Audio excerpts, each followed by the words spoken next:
And on that big square, 3 times a year, they have a massive big festival, a Volksfest as they call it here in Germany.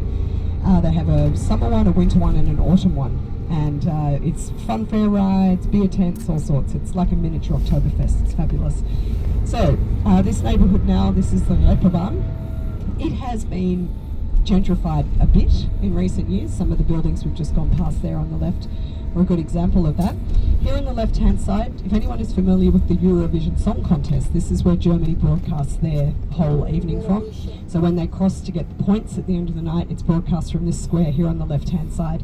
Germany is very big on Eurovision. They're one of the big 5 who don't have to qualify, thank God, because they always come last, so they wouldn't qualify otherwise. They did win a few years ago with a young lassie whose name has gone out of my head for the minute, but they have not been very successful lately.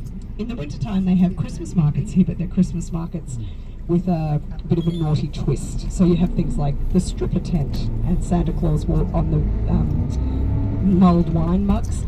He's got his vest, like his coat open, like he's flashing you, that sort of thing. So it's a bit of an indication that they're in the red light district. If you want the proper Christmas markets, you go back to where the town hall is and you get the more traditional ones.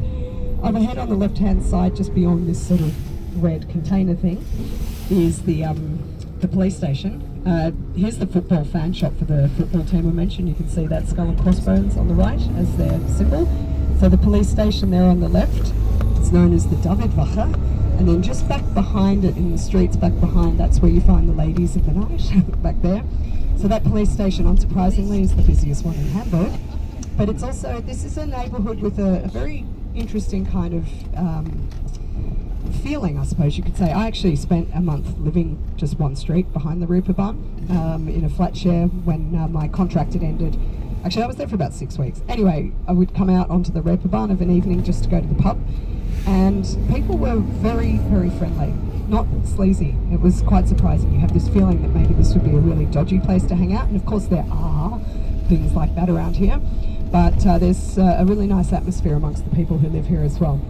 So it's actually one of the friendliest neighbourhoods I've ever lived in Germany, I must say. So we're just going to turn off the road now and head down to where the Beatles is located. So we'll just stop here for a few minutes if anyone wants to get off and take photos. Just before you do, I just want to explain a little bit about the actual site so you know what you're looking at when you get off. You don't have to get off if you don't want to, but it's well worth it.